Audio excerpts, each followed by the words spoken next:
Hey everyone, this is Deep Dive Stock Earnings. Today we're taking a close look at Copart, a company with a brand new earnings report that honestly came out pretty mixed. The stock dipped about to 2.5% after hours, which is one of those reactions where the market isn't thrilled, but it's also not panicking. It's that awkward middle zone, and my job today is to walk you through what the numbers really say, what the story behind the numbers actually means, and whether Copart at this price is worth paying attention to as a long-term investor.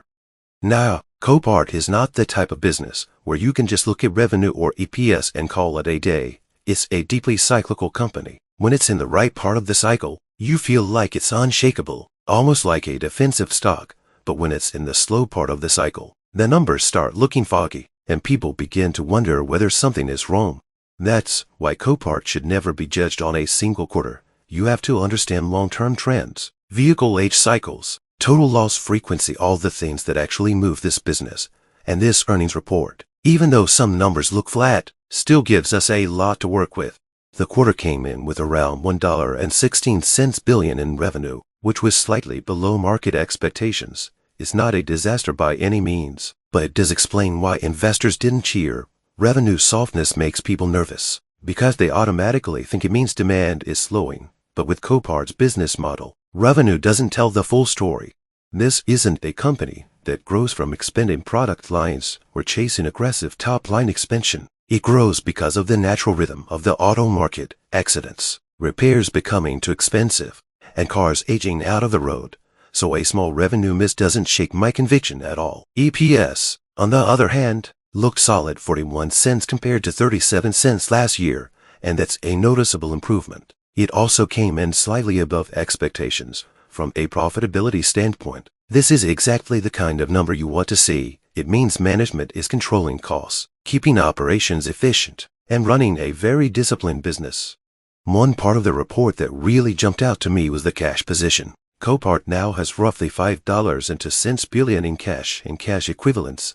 Last quarter, that number was closer to $2.07 billion. That's almost double, and their debt barely around $100 million. They could literally wipe out their entire debt with the cash they have sitting on their balance sheet. A setup like that is rare. A lot of companies talk about having a strong balance sheet, but Copart actually has one of the cleanest in the market right now. Shareholder equity climbed by more than $400 million as well, and the growth didn't come from accounting tricks. It came from the business itself generating real value. Looking deeper into service revenue, the picture becomes a bit split. Total service revenue came in at about $990 million, just slightly above last year's $986 million.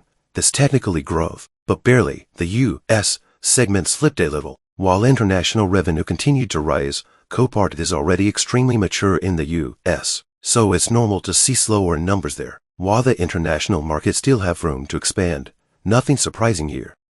Vehicle sales paint a different picture in the U.S. Copart sold about 97 million units, compared to 87 million last year. That's solid movement. But internationally, sales dropped from 72 million down to 66 million. The weakness in international volume is probably the biggest real pressure point in this entire report.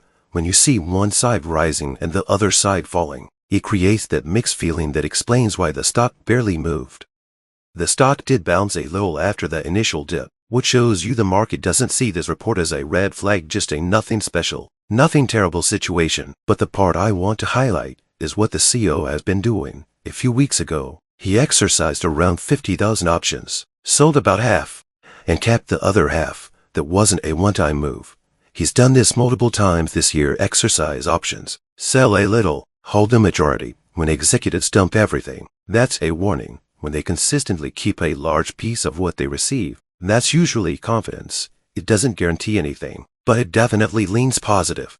Now, to understand why Copart is such a unique business, you have to focus on one thing. They make money when cars become total losses. If repairs cost more than what the car is worth, the insurance company writes it off, and Copart steps in to auction the vehicle as repair costs rise, especially with electric vehicles. The economics change dramatically. EVs are notoriously expensive to fix. One small accident and the repair bill can exceed the car's value. That means more total loss cars. And more total loss cars mean more business for Copart.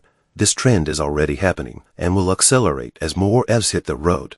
There's also a huge cycle factor happening right now. Aging vehicles. The average car on the road in the U.S. is now more than 12 years old, the oldest it has ever been. Older cars break down more often, cost more to repair, and end up in total loss auctions more frequently. This is not a one-quarter story. It's a multi-year tailwind for Copart. So even though some quarterly numbers wobble a little, the long-term setup for Copart is intact.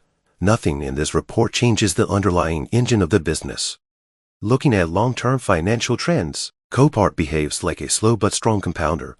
Growth might ease off in certain quarters, but give it 5 years the chart always slopes upward. EPS increases, free cash flow rises, ROIC stays impressive. They're like a machine that doesn't rush but also never stops. These are the companies where, 5 years later, you suddenly realize how much compounding you captured, without feeling much volatility along the way.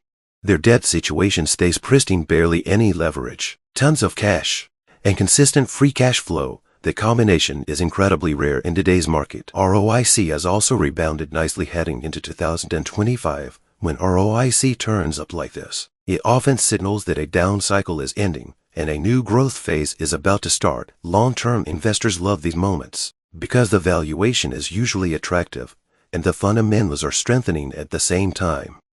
So the real question is Copart attractive at the current price? My personal view is yes, not in a jump and headfirst sense, but in a this is a great moment to start building a position since the earnings report isn't amazing, but nothing is broken. The U.S. business is stable, the international weakness is manageable, and the long-term fundamentals are untouched.